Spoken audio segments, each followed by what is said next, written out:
Bonjour, bonsoir à tous. Bonjour à ceux qui vont suivre ce contenu, à ceux qui n'ont pas l'habitude de suivre et qui découvrent ça la première fois. Bonne arrivée sur la page Nessou. Je me présente. Je suis l'avocat Didier Bidé, dit le Nessou, analyste politique, entrepreneur, multi-entrepreneur, et j'aime surtout opiner sur des sujets d'actualité, des sujets ou de faits sociaux. Et j'aime que toutes les choses puissent être débattues dans la paix, dans la joie. Et c'est pour ça que je suis là aujourd'hui, pour vous produire encore une fois l'homélie du jour où nous allons parler d'un sujet très important. Générique.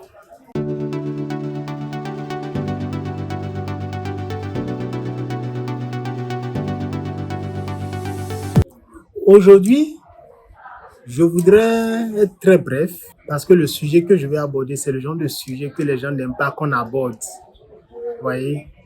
Et moi, c'est ce que j'aime bien. Aller là où les gens n'aiment pas qu'on aille pour ne pas déranger leur quiétude. Vous voyez? Donc, c'est pour ça que je vais aborder ce sujet. Aujourd'hui, je vais parler de religion, mais pas de profond. Je ne vais pas trop titiller les gens. Je veux juste parler superficiellement de religion.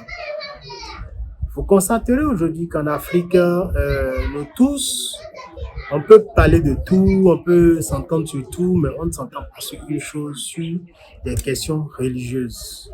Je m'explique. Aujourd'hui en Afrique, pour parler de religion, chacun a son avis.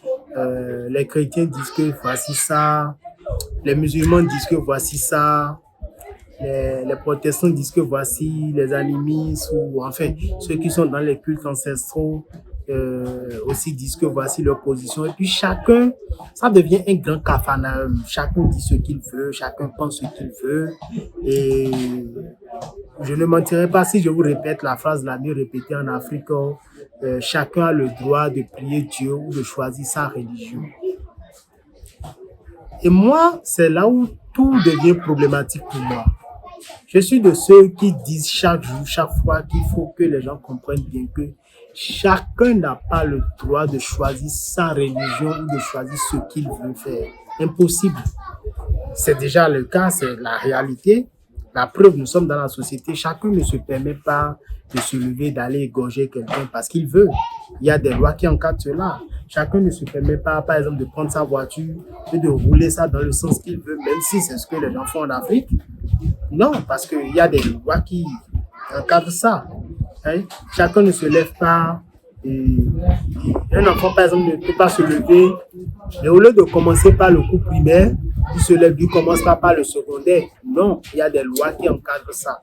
Donc, de même que des lois encadrent tout, vous devrez savoir que les religions, ou la religion est une question qui est encadrée par la loi. Pour ne même pas dire que la religion est une loi. La religion est une loi. Le christianisme, enfin, bien avant le christianisme même, les religions ancestrales africaines, ce sont des lois. Ce sont des tests juridiques. La maths, c'est un test juridique. Pour ceux qui ne le savent pas, aujourd'hui, je vous le dis clairement, la maths est un test juridique. C'est un peu comme une constitution, en même temps, un peu comme un code pénal. La Torah est un test juridique. C'est un peu comme une constitution, en même temps, un peu comme un code pénal. Le Nouveau Testament est un test juridique. C'est un peu comme une constitution, en même temps, un peu comme un code pénal. Le Coran est un test juridique. C'est un peu comme une constitution, en même temps, un peu comme un code pénal. Le Kebra Naga, c'est un test juridique. Le livre des secrets d'Enoch, ce sont des tests juridiques.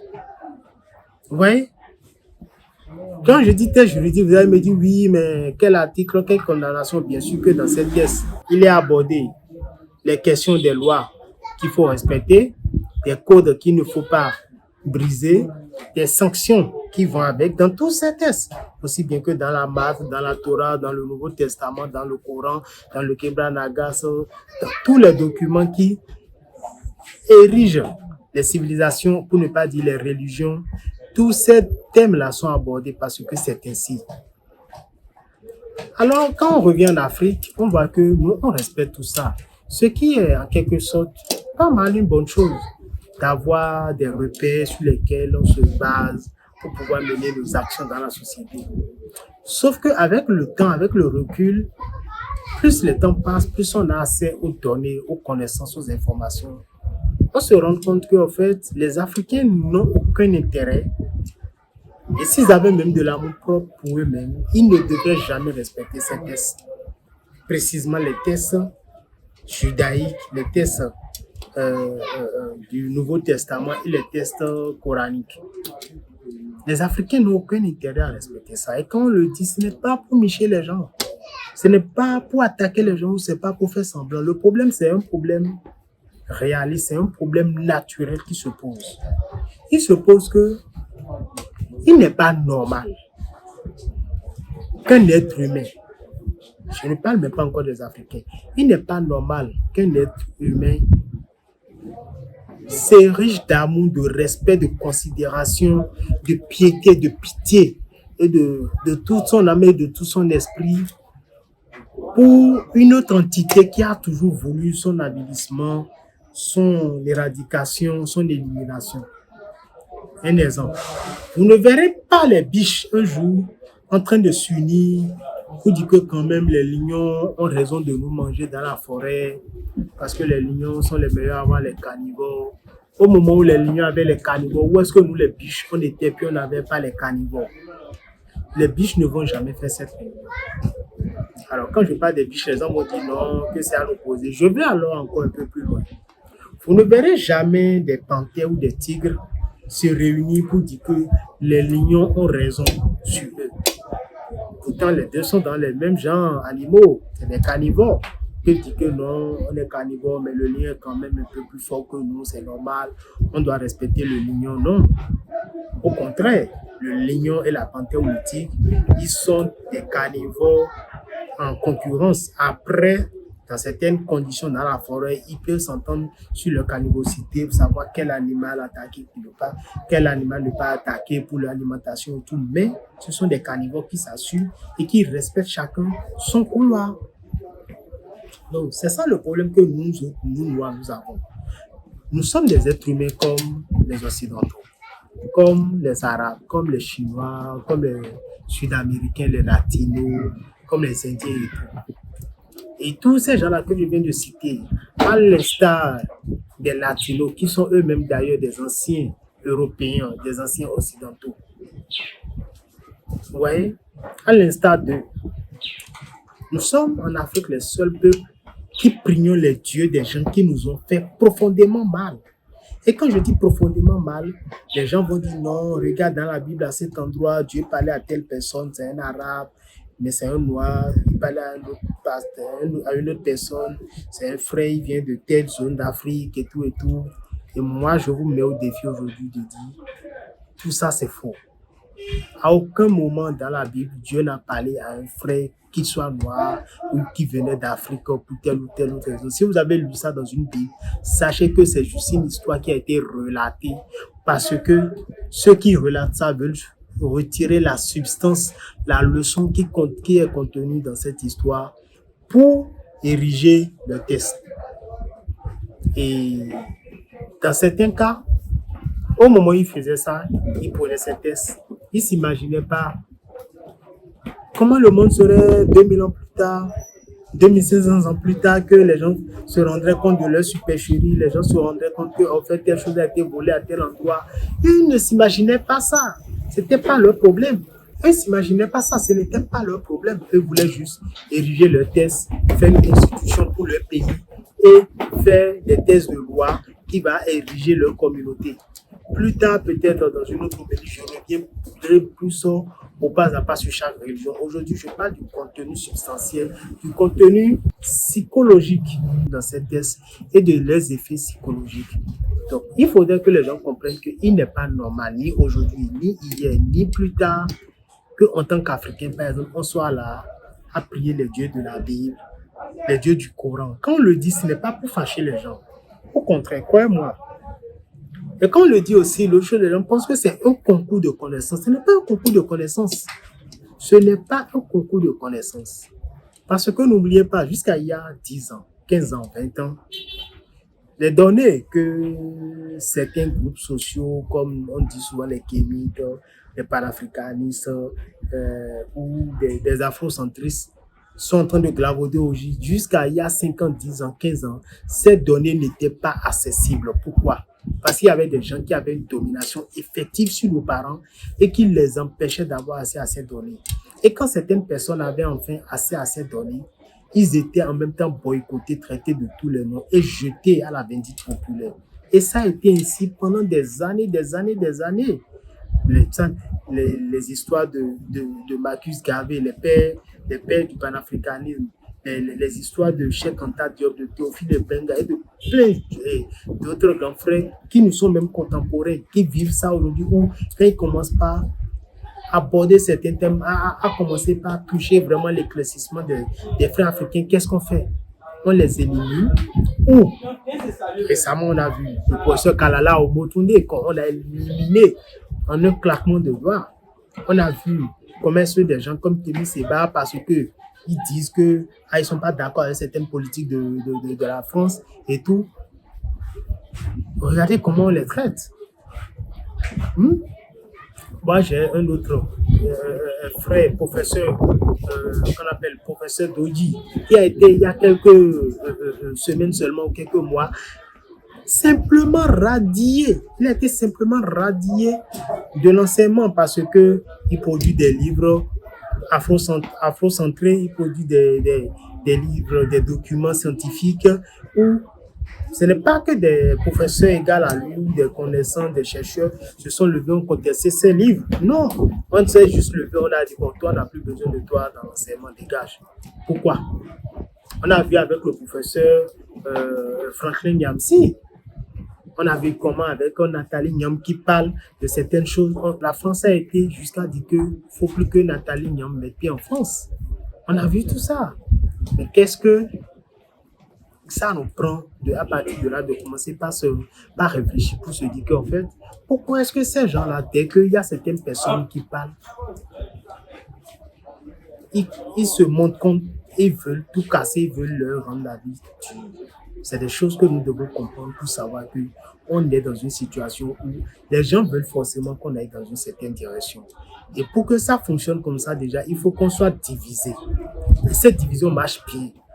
Regardez par exemple, quand vous êtes dans une famille, vous êtes même père, même mère, ou même père, mère différente, ou même mère, père différent, peu importe, mais ce qui est sûr, vous êtes tous deux noirs, vous êtes dans une même famille. Et puis dans votre famille, il y a l'autre qui est chrétien, l'autre est musulman, l'autre est animiste. Ça ne vous dit pas qu'il y a un truc qui ne fonctionne pas, c'est pas normal. Comment est-ce que vous êtes dans une même famille, l'autre prie en arabe, l'autre prie en hébreu ou en latin, toi tu pries dans la langue. Et puis, c'est normal, l'autre dit que non, que c'est le Dieu qui l'a choisi. On ne se lève pas pour choisir un Dieu au hasard. Ça va finir toujours par les discordes, les dysfonctionnements, les disputes, des choses dans ce même panneau-là, tout le temps, tout le temps, tout le temps. Donc, c'est pour dire, il faut que vous ravisiez, il faut que vous acceptez que on a été plié, on a été floué par certaines personnes. Et il faut que prenez la peine de faire des recherches, de faire de la connaissance sur vos histoires, sur les histoires de l'Afrique, sur des histoires propres à vos villages, propres à votre nom de famille. Et vous trouverez très vite que la trace de Jésus ou de Mahomet disparaît en un claquement de doigts dans l'histoire de votre vie. Parce que très vite, vous voyez qu'en fait, ils n'étaient pas là. Ils n'ont jamais été là. Ils ne peuvent pas être le fondement ou la base de quoi que ce soit dans votre vie ou dans votre famille. L'autre fois, je vais revenir aussi une fois encore plus là-dessus. Il y a un frère qui m'appelle, par exemple, on discute pendant 6 heures de temps, 8 heures de temps, pratiquement 10 heures de temps, on discutait. Et il y avait 3 sujets. On parlait d'Afrique, généralement. Après, on parlait de religion, de conception morale. Sauf que le sous-tendu initial de toute la discussion, c'était la religion. Ce qu'il fallait qu'on accepte en tant que chrétien ou en tant que protestant ou en tant que musulman tout en restant panafricain, en étant panafricain, comment il fallait pardonner les autres, comment il fallait alors faire avec ce que les autres ont dit. Et on l'a dit pendant 10 heures de temps. À un moment donné, je lui ai dit, frère, est-ce que tu vois ce qu'on est en train de faire là? Est-ce que tu t'imagines que toi et moi, nous sommes des Africains, nous sommes en train de passer tout notre après-midi à discuter d'histoires de gens qui n'ont rien à voir avec nous? Est-ce que vous imaginez deux Arabes en train de s'asseoir tout un après-midi pour discuter sur le fait que est-ce que les religions africaines, c'est ce qu'il faut aux Arabes ou pas? Ou deux Français s'assoient tout un après-midi pour discuter sur le fait que est-ce que la religion arabe ou les mythes africains, c'est ce qu'il nous faut ou pas? Non. Et nous, on le fait. Là, on dit non, tu n'as pas compris, la Bible dit ci, non, le Coran avait dit ça, puis on est là. Pendant ce temps, nos ancêtres, pendant ce temps, ce qui nous regarde même là, c'est là. Les gens viennent prendre, vont déposer dans les musées. Ils viennent étudier comment ça fonctionne. Il suffit qu'ils payent une maison, lui donne un petit 5 millions, 10 millions à un féticheur. Le féticheur lui-même, il prend, il lui donne les élémentaires. Moi, j'ai déjà rencontré des prêtres faudons qui m'ont dit ça. Ils disent, écoute, les gens viennent nous proposer. Souvent, bon, on est fatigué, on donne. Souvent, on regarde leur cœur, puis on leur donne. On se dit que bon, puisque nous-mêmes, on nous empêche d'avoir du pain. Si eux ne donnent pas à un moment donné, ils vont perdre. C'est pour ça même qu'aujourd'hui, on a perdu beaucoup de choses. Aujourd'hui, si nos temples sont précaires, c'est parce que nous prenons toute notre énergie à dépenser tout l'argent que nous devons dépenser sur nos temples de culture africaine, sur des églises et des mosquées. Quand vous voyez, chaque fois que vous voyez une mosquée fleurie ou une église fleurie, sachez que c'est un temple africain qui est censé fleurir à ce prix. Mais on a préféré prendre l'argent parce qu'on n'est pas au courant et on n'est pas informé et on est complètement détourné de la réalité. On prend notre argent, on va construire des temples à la grandeur des ancêtres d'autrui. Ce sont des faits. Les gens me disent que non, tu ne comprends pas, Dieu est différent. C'est faux. C'est complètement faux. C'est que, excusez-nous de vous dire la vérité parce que, vous savez, nous sommes des générations qui se succèdent. Il y a une première génération qui a vécu l'esclavage. Une deuxième l'a moins vécu. Une troisième, là encore moins vécu. Peut-être qu'une quatrième viendra maintenant, va finir par savoir pourquoi est-ce que la première avait vécu l'esclavage, pourquoi est-ce que jusqu'à tel niveau, telles choses sont allées de travers. Et c'est ça que je vous disais tout à l'heure, en disant que n'oubliez pas qu'il y a encore même juste quelques décennies en arrière, les données que nous avions aujourd'hui, personne n'y avait accès. Et quand les gens faisaient semblant ou essayaient de s'y rapprocher, ils subissaient en même temps les foudres ou les sanctions occidentales ou des colons ou des esclavagistes. Donc aujourd'hui, souffrez qu'il y ait une grande vague de personnes qui vont apprendre de ce que disent le christianisme, l'islamisme, le colonialisme et tous les mots en isme qui fatiguent l'Afrique. Ceci dit, je ne veux pas trop, je ne veux pas aller plus que ça. Merci d'avoir suivi cette homélie à nouveau encore. Je suis le Messou Laroka Didier Bidé. Très content de partager les mots, de partager mes réflexions avec vous chaque dimanche à travers l'homélie du dimanche. J'espère que vous prenez du plaisir à découvrir ces données que nous partageons ici, ces visions que nous partageons ici. Et comme je le dis chaque fois, si vous suivez, n'oubliez pas de liker, de partager si vous avez apprécié pour que d'autres personnes voient. N'oubliez pas non plus de commenter, de me faire savoir si vous êtes d'accord avec ce que j'ai dit. Si vous n'êtes pas d'accord aussi, commentez malgré vous et puis voilà, donc dites-moi ce que vous n'êtes pas d'accord là-dessus, qu'on puisse en discuter. Et le plus important, c'est que la paix, la joie soit avec vous, que l'énergie solaire soit avec vous et que voilà, votre dimanche et votre semaine se passent à merveille. Et qu'on se retrouve très très vite. À bientôt. Ok.